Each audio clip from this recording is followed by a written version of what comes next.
Hi everyone, this is Mary Alpa, and I'm going to be discussing case scenario one, and I'll introduce you to Sonia, an aspiring nursing student.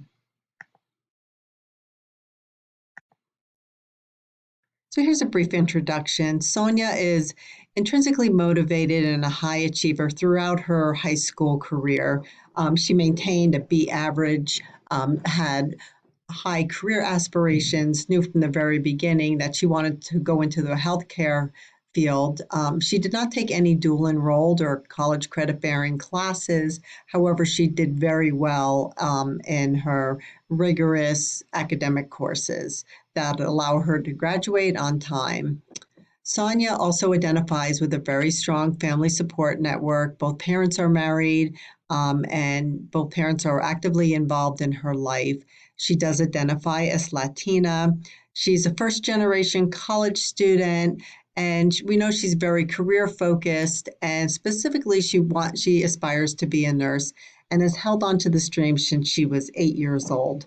Not only does she want to be a nurse, when she graduates, she wants to go back to serve her community as a nurse professional.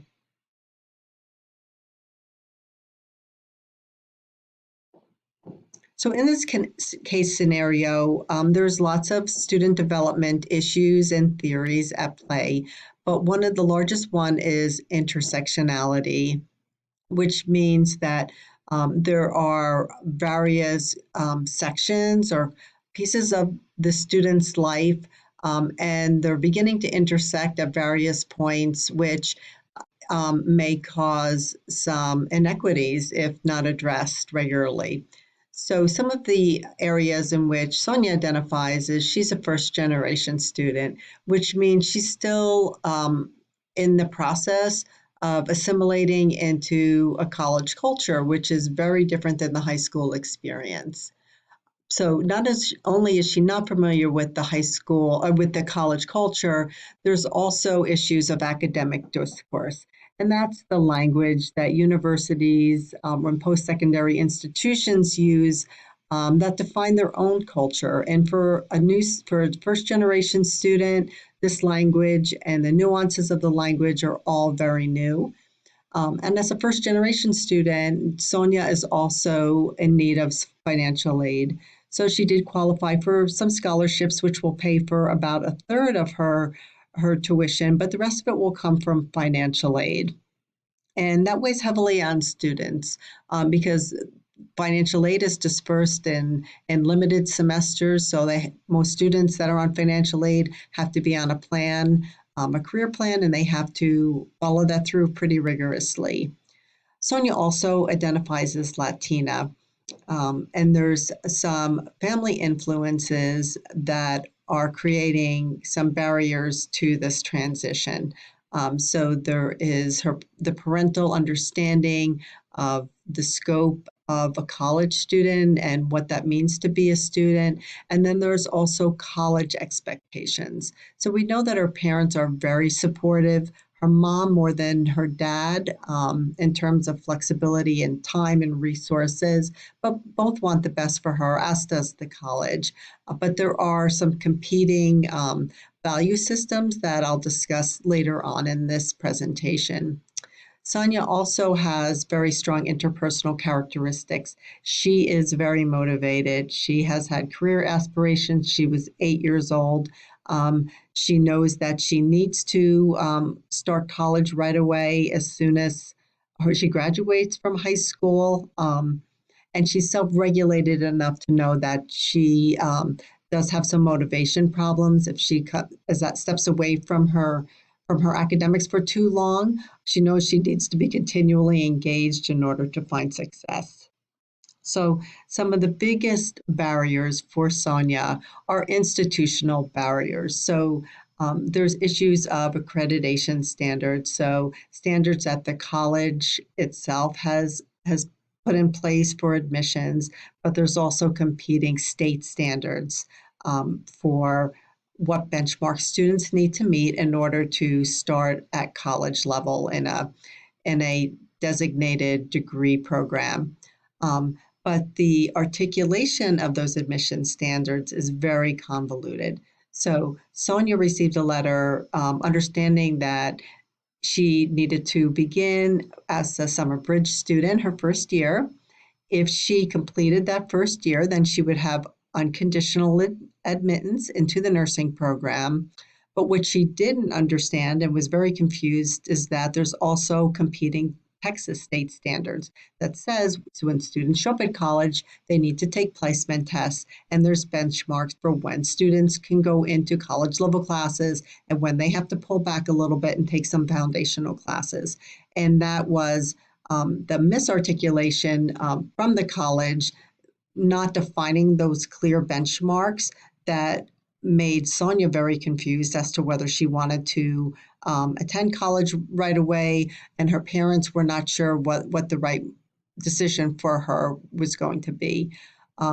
Also, with these introduction of these foundational classes, because Sonia did not test very high, she was unclear on her pathways. So how long would it take her to become a nursing student? She planned on 4 years, but now the pathway is looking a little bit longer. It's something that she did not anticipate and is giving her anxiety.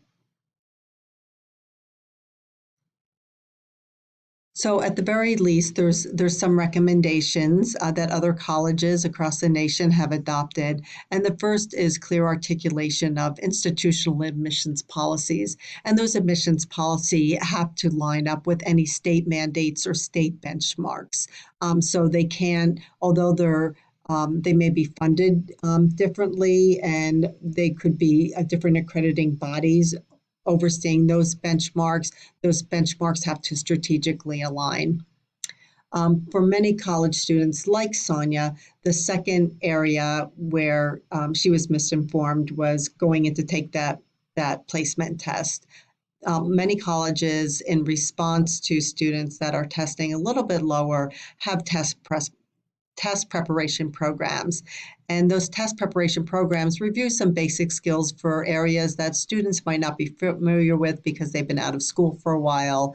But it also discusses the larger impact of testing scores on career pathways. So if you don't take this test seriously or you don't practice and remediate for this benchmark test, it could prolongate your career pathway. There also needs to be at the college level very clearly defined developmental and college level pathways, which means if you have an aspiring nursing student and they need a developmental or a foundational class, the pathway for a nurse should be as clearly defined as a student that is coming in as a college level student. Summer bridge programs are exceptionally important for first generation students, especially when there's parent sessions involved. It's very important to not just articulate the academic language of and expectations of the college, but also help parents and families understand the cultural expectations and the supports available for family members, for financial aid, and support for Sonia herself. It makes those competing values systems create better alignment so that a student receives support at home and they're receiving support in school as well. And finally, the only other barrier that I saw was there was a little bit of hesitancy about this summer bridge program, these foundational courses, and how were they going to meet the needs of her nursing pathway. And many colleges have now contextualized their summer bridge and foundational course experiences around the student's field of interest. So there's a summer bridge for science majors, there's a summer bridge for business majors. And what it really does is it helps students see some of the relevancy in some of the foundational courses and how they'll come out stronger at the end. So in terms of aligning outcomes, clear policies for sure increases student buy-in, it increases family buy-in, and it starts students off with a degree of confidence that they need to ensure that they're choosing the right institution and the right career pathway for their lives. Test prep and placement was a second recommendation, and you can't overemphasize a degree of preparedness for students and helping them understand how it's really going to help them in their long-term career goals, and having students walk away from that placement and test prep conversation feeling more prepared or feeling adequately supported in that process, again, leads to increased student confidence. College pathways have to be clear whether a student is starting off as a developmental student or a college level student, because it's college is an investment and students are an investment, and they need to be able to see the return on their money. Parent summer bridge programs are again very important for aligning competing values, which oftentimes are really not competing at all, but just are misarticulated as such. And contextualized experiences always provide relevance to students who are investing their time. And all of these outcomes together leads to self-empowerment for students. Students want to get on the right path. They want to do well, but they also want to know what their buy-in is and what supports are available for them.